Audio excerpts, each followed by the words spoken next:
Hey guys, what's up, and welcome to another reaction video on the main channel. The Philadelphia 76ers future looks worse than you think.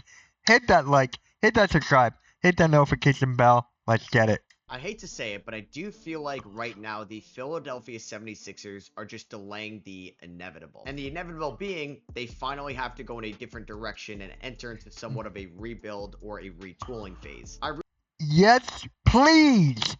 Been going in two different directions. The older guys, Joel Embiid, Paul George, Eric Gordon, Kyle Lowry, Andre Drummond. Go to the younger guys, and you have Tyrese Maxey, Jeremy McCain, VJ Edstrom, and then Bona. I can go on and on.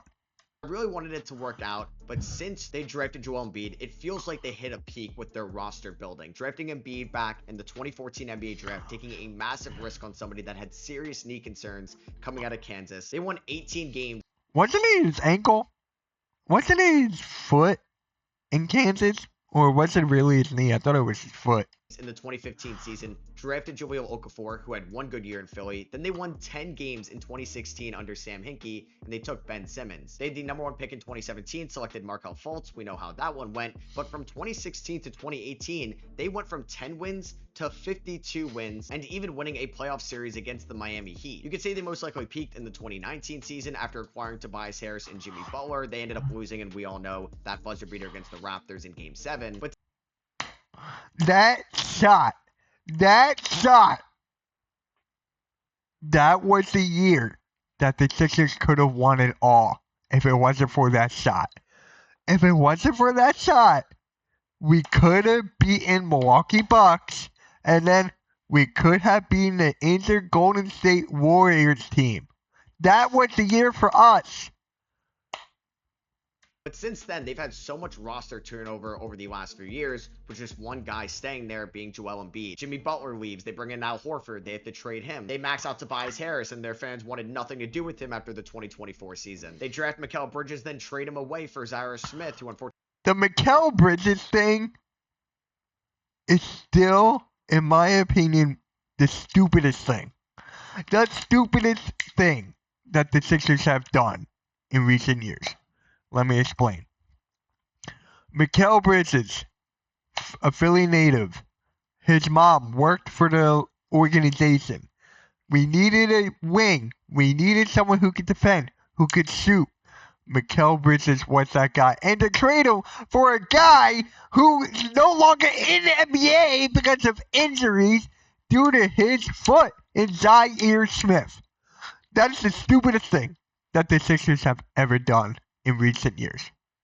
Unfortunately, never really played for the 76ers. They could thank Mike Muscala for being able to get Tyrese Maxey in the 2020 NBA draft. And 2021 is when things broke down with Ben Simmons against the Atlanta Hawks in round number 2. They eventually... Okay, correction.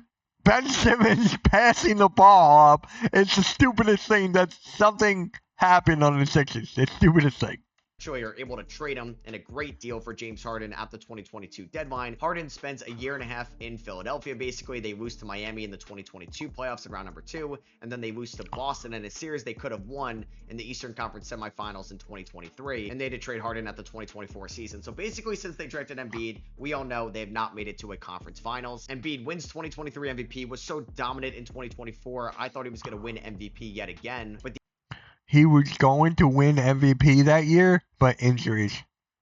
The injuries kept up with Embiid, and he was essentially playing on one leg and also playing with one eye. He had Bell's palsy against the New York Knicks in round number 1, and Joel... That is just crazy. That is just crazy, the Bell's palsy. That is just crazy, man.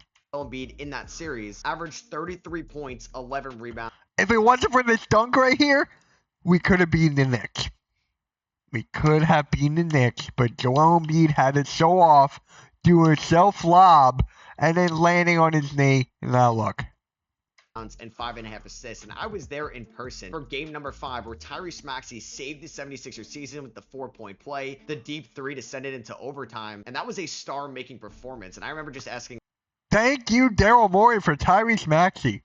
Thank you, Daryl Morey, for Tyrese Maxey. That's all I gotta say.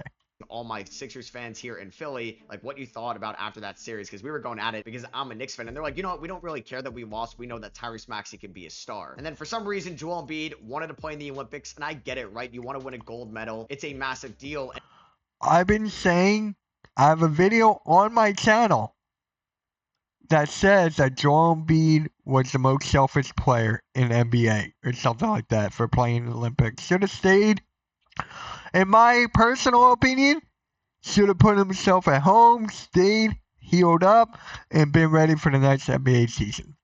I'm not mad at him for going into the Olympics because, yeah, that is like a accomplishment and everything, winning the gold. But let's be honest here. They didn't really need him. And an amazing accomplishment in your career, but it feels like that was just kind of unnecessary with all the injury concerns surrounding Joel Embiid. He's injured before the start of the 2025 season, and he never looked healthy. He ended up just appearing in 19 games for the 76ers and looked like a shell of what he was from 2021 to 2024, when you can make an argument he was the first, second, or third best player in the NBA. He averaged 24 points, shot 44% from the field, 29% from three, and they had an 8-11 record with him in the lineup. And I think Sixers fans were also a little bit disappointed in 2025 with Tyrese Maxey because they thought he could be a star and a franchise leader after the 2024 playoffs, but he really struggled with his efficiency and the increase in workload. When Joel Embiid was injured, Maxey was not efficient. He was forcing a lot of... I'm not mad at Maxey at all. If you're mad at Maxey for taking bad shots or whatever, it was unfortunate circumstances, man, with all the injuries that were going on, especially to Joel Embiid. Maxey had all the weight on his shoulders then, and then you have Jared McCain, you know, him playing so well and him getting injured, so... bad shots, and when he was the main focus point of the opposing team's defense, they were really able to limit him, what made him so effective with Joel Embiid being able to play off of one of the best players in the NBA. And I haven't even mentioned two massive moves from the 2024 offseason. One that looks great for the future, and one that may be the downfall of Joel Embiid's time in Philadelphia. We'll start with the latter. They gave Paul George a max contract in the 2024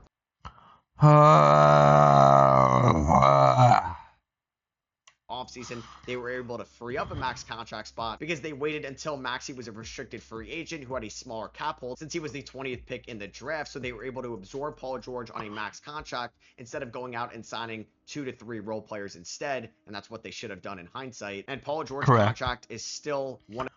The Sixers should have built or should have updated their roster or depth, because that's how you win championships now. You got to build your team from the ground up. It's not all about the superstars anymore. It is not. You got to have a well-rounded team.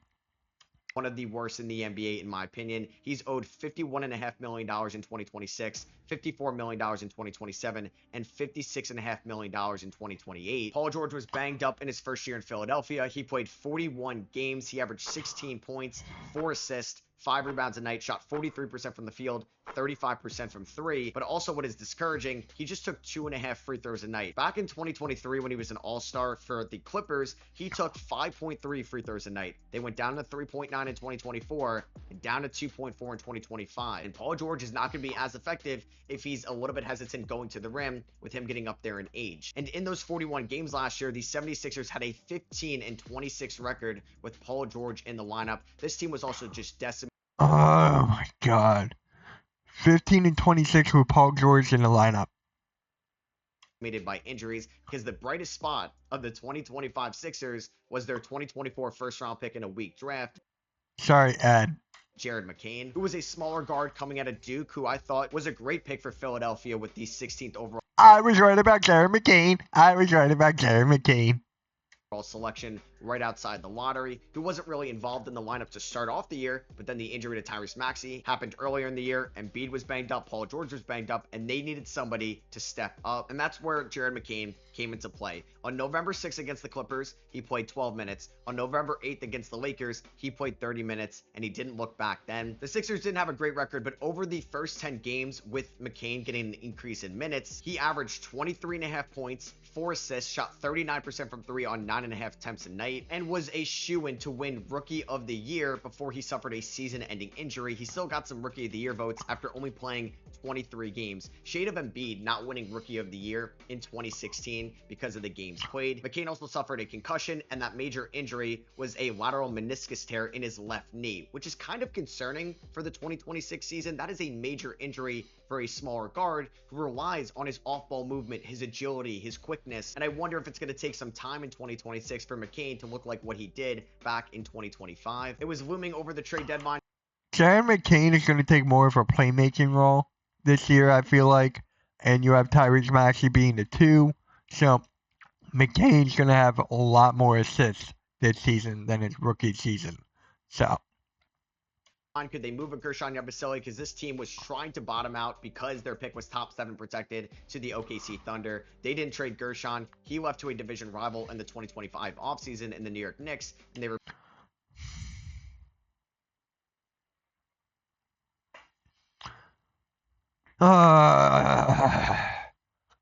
telling you guys in my chat, when I was live, when we signed Trendon Watford, were telling me that Grimes was better. And we didn't need Yabu. That's what you guys told me in the chat. And that is going to bite us in the ass. Guys. Just wait. replaced him with Trendon Watford. And a big thing looming over the Sixers 2025 offseason was Quentin Grimes as a restricted free agent. Now, this was also one of the very few bright spots for the 2025 Sixers. They were able to get a second-round pick, and I've been saying this for a while. I don't even think Grimes is coming back. I don't even think he wants to be here in Philly. I don't even think he's going to take the qualifying offer. I don't know where he's going. If he's back here in Philly, okay, fine. But I don't think he's going to be here. And Quentin Grimes for Caleb Martin at the deadline. It was not a good February for Nico Harrison over there in Dallas. And Quentin Grimes exploded basically as the #1 option in the second half of the 2025 season for the Sixers. 22 points, 5 rebounds, 4.5 assists, shot 47% from the field. He is not worth $20 million a year. He does not. 37% from 3, and is a solid point of attack defender, and we've seen that in the playoffs before with the New York Knicks back in 2023, where he was great defensively against Cleveland in round number 1. And Grimes' numbers are not going to look that good back in Philadelphia in 2026 because he's not going to be the #1 option. You have Tyrese Maxey, Joel Embiid, Paul George. He's going to be the 5th option. Jared McCain splitting touches now with Grimes, but he's still going to be a great role player. And I mentioned before how Philadelphia was trying to bottom out to get their first-round pick. And on the night of the lottery, ESPN messed up and said they were losing their pick, but they also jumped up and went to number 3, in which we all thought they could trade the pick or they were going to select Ace Bailey. Neither of those two options happened, and they selected VJ Edgecombe out of Baylor, a player I love in the 2025 draft, but it is a weird fit in Philadelphia. Edgecombe is one of the best athletes in the class, so he can play up a little bit, but he's 6'4", 6'5", and I wonder if he can ever guard threes at the NBA level, because if he can't, now you have Grimes, Edgecombe, Maxey, and McCain in a cluttered backcourt. But hey, that's a... Do you guys think we should have taken Ace Bailey? Do you guys think we should have honestly taken Ace Bailey with that 3rd overall pick because of the fit? Do you guys honestly think we should have done that? VJ Edgecombe, right? The best perimeter defender in the class. Best athlete in the class. We have too many guards. I love VJ Edgecombe. I do. But maybe we should have gone the other route. Maybe. A good problem to have right now, especially if you're with Philadelphia. They brought back other veterans this offseason as well, like Eric Gordon, Kyle Lowry. God damn it! Oh my God! Oh my Lord!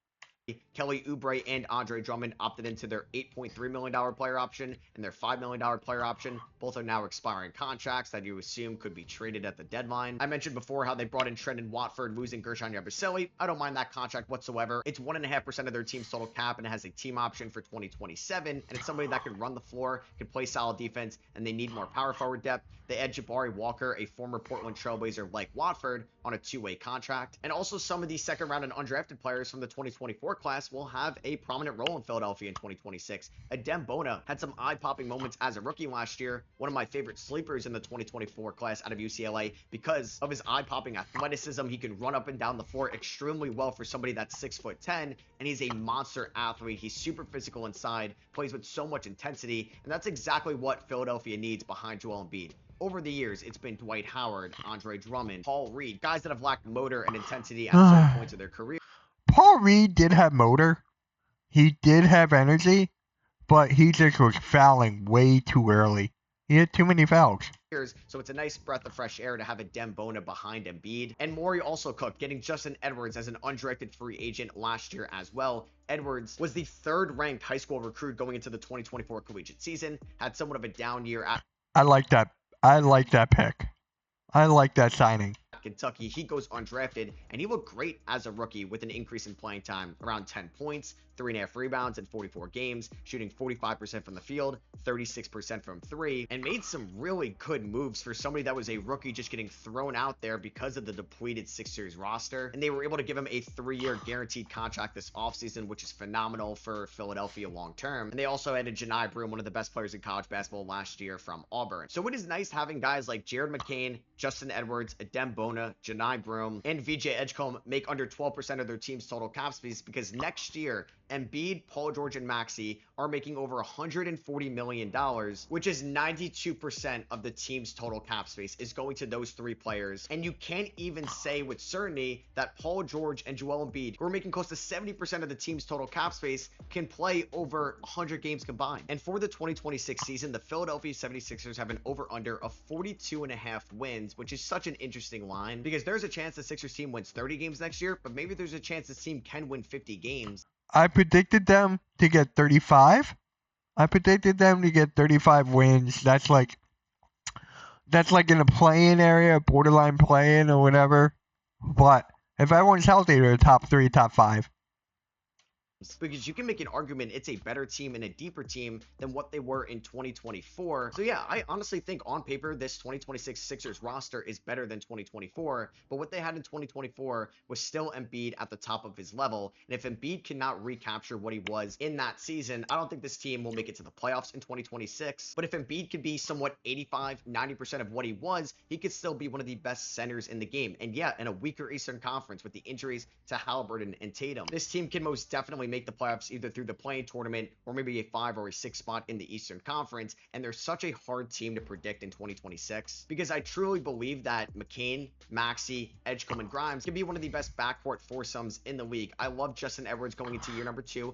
We don't have Grimes yet, but I understand what you're getting at. But the numbers may not look as good. You look at somebody like Gigi Jackson in Memphis a few years ago, a second-round pick that had no expectations in his rookie year, took advantage of everybody being injured in 2024 for Memphis, and then last year struggled mostly because of the injury, but because he was also getting thrown out into a new team where he wasn't going to be able to get over 10 shots a night. Maybe that's the same with Edwards next year. But back to where I started this video, I do feel like they are just delaying the inevitable. I don't think the Sixers can make it to the conference finals with Paul George on their roster, making up 33% of the cap space. And it is a shame because they have, like I said, Edgecombe, McCain, and Edwards making 10% of their cap under rookie deals. This is the time where you could be a little bit more aggressive. And I wouldn't be totally shocked if Paul George replicates what he did in 2025, but is a little bit more healthy. But they have the discussion on stretching and waiving him in the 2026 offseason. Yeah, nobody thought the Bucks or the Suns were going to stretch and waive Damian Lillard and Bradley Beal. And in last year's season, Paul George was worse than those two players last year. So you never know what can happen in a year from now. I'm hoping this team is fully healthy because the Eastern Conference needs another really good team at the top. You have New York, you have Cleveland, you have newcomers like Detroit, Atlanta, and Orlando. And the Sixers have solid center depth behind Embiid if he does need to miss 20 or 30 games. But if he's missing over half the season, it's really going to be tough for this Sixers team to go far. They also don't have direct access to their first round pick as well, as it is top 4 protected because the Thunder own it back from the Al Horford salary dump they had to do at the start of the decade. So yeah, where do you guys think the Philadelphia 76ers are going to be in 2026? I do think they are one of the toughest teams to predict because you're really just trying to take the bet on health of Paul George and Joel Embiid and even Jared McCain coming back from a serious injury. And do you think at one point we're going to have a discussion that Paul George maybe gets stretched and waived because nobody wants to trade for him in a year from now? And will anybody want to trade for Embiid if he can't show that he can be healthy again? Paul George is the last player in the 2010 draft class. He's the last one. John Wall just retired. Paul George is the last one in the 2010 draft class. And who knows, maybe they're going to squander the rookie contracts where you can maximize the rest of your roster with Edgecombe, McCain, and Edwards. And this team is in a weird limbo spot for the next 5 years when they could have fully hit a reset button or a retool button. But like I said at the start, they may just be delaying the inevitable. Alright, guys, let me know what you guys think in the comment section below. They are definitely one of the toughest teams to predict in this NBA season. In my opinion, they're the toughest team to predict in NBA season. Make sure you guys hit that like, hit that subscribe, hit that notification bell, and comment down below. MK out. Peace.